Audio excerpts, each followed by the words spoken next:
திருநள்ளாறில் இருக்கிற சனீஸ்வர பகவானை உலக நன்மைக்காகவும் மக்களினுடைய நன்மைக்காகவும் வேண்டிக் கொண்டு இந்த தேர்தல் இந்த தேசத்தினுடைய வளர்ச்சிக்கான தேர்தல். இந்த தேர்தல் இந்த தேசத்தினுடைய பாதுகாப்பான தேர்தல்.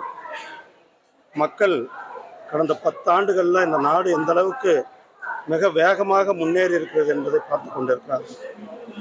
இந்த தேர்தலில் மாண்புமிகு பிரதமர் திரு நரேந்திர மோடிஜி அவர்கள் 3வது முறையாக 400க்கும் மேற்பட்ட தொகுதிகளில் வெற்றி பெற்று 3வது முறையாக பிரதமராவது நிச்சயிக்கப்பட்ட ஒன்று. அது எல்லா இந்தியா முழுவதும் பிரதமர் அவர்கள் மேலே மக்கள் எங்கு பார்த்தாலும் மோடி மோடி மோடி மோடி மோடி என்று ஒரு பேராதரவை கொடுத்து கொண்டிருக்கிறார்கள். இவர்களால் தான்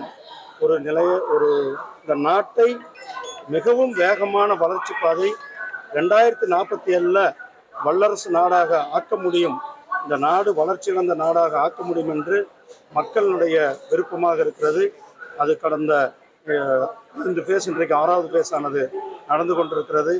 எல்லாமே பாரதிய ஜனதா கட்சிக்கு, பிரதமர் திரு நரேந்திர மோடிஜிக்கு ஒரு பேர் ஆதரவை கொடுத்து கொண்டிருக்கிறது. நம்ம தமிழக தேர்தல் முடிவு எப்படி இருக்குன்னு எதிர்பார்க்குறீங்க? தமிழ்நாடு, பாண்டிச்சேரி ஒரு மிகப்பெரிய தேசிய ஜனநாயக கூட்டணிக்கு ஒரு மிகப்பெரிய வெற்றி கொடுக்கின்ற தேர்தலாக இருக்கும். இந்த தேர்தல் ஒரு வரலாறு படைக்கக்கூடிய தேர்தலாக இருக்கும். இந்த தேர்தலில் பாரதிய ஜனதா கட்சி தமிழ்நாட்டில் ஒரு அனைவருக்கும் ஒரு ஆச்சரியத்தை கொடுக்கக்கூடிய தேர்தலாக இருக்கும். பாரதிய ஜனதா கட்சி ஒரு மிகப்பெரிய வெற்றியை பெறக்கூடிய தேர்தலாக இருக்கும். இப்ப கருத்து கணிப்புல உங்களுக்கு இந்த கூட்டணியில அதெல்லாம் ஒன்றும் கிடையாது. பிஜேபிக்கு பிரதமர் மோடி அவர்கள் இருக்கிறார்கள். பிரதமர் மோடி அவர்கள் மேல மக்கள் அதீத நம்பிக்கை வைத்திருக்கிறார்கள். அதுதான் வாக்களிப்பதிலும் செலுத்தியிருக்கிறார்கள். 4ஆம் தேதி ஒரு மிகப்பெரிய வெற்றியை மக்கள் நாம் பார்க்க இருக்கோம். நன்றி. ஜெயக்குமார் சொல்லிக்கிறார் அண்ணாமலையோட கருத்துக்கு கண்டனம் தெரிவிச்சுக்கிறது. அவர் அதை பத்தி நாங்கள் அவங்க ஒரு சிறந்த இந்துத்துவவாதியாக தானே இருந்திருக்கிறார்கள். அவர் பல கோயில்களுக்கு அவங்க கும்பாபிஷேகம் பண்ணி வைத்தார்கள், பல கோவில்களை புனரமைத்தார்கள். ஒரு தீவிர இந்துவாக தான் அவர் வாழ்ந்திருந்தார்கள். அதுக்கு அதிமுக அதான் நான் சொல்லியிருந்தேன், அவங்க வாழ்ந்திருந்தார்கள் தான் நான் சொல்றேன்.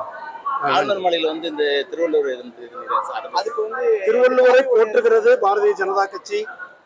திருவள்ளுவரை உலகளவில் எடுத்து சென்று கொண்டிருப்பது நம்மளுடைய பாரதிய ஜனதா கட்சி.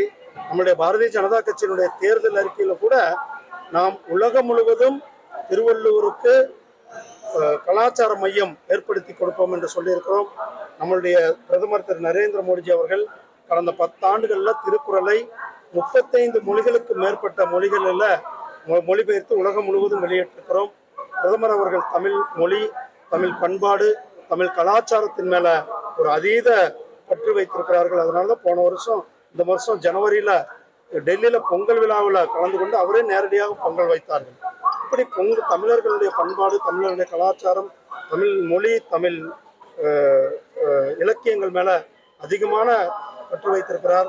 நம்மளுடைய தமிழ்நாடு மட்டுமின்றி உலகம் முழுவதும் திருக்குறளை எடுத்து செல்லுகின்ற பணியை நாம் செய்து கொண்டிருக்கிறோம்.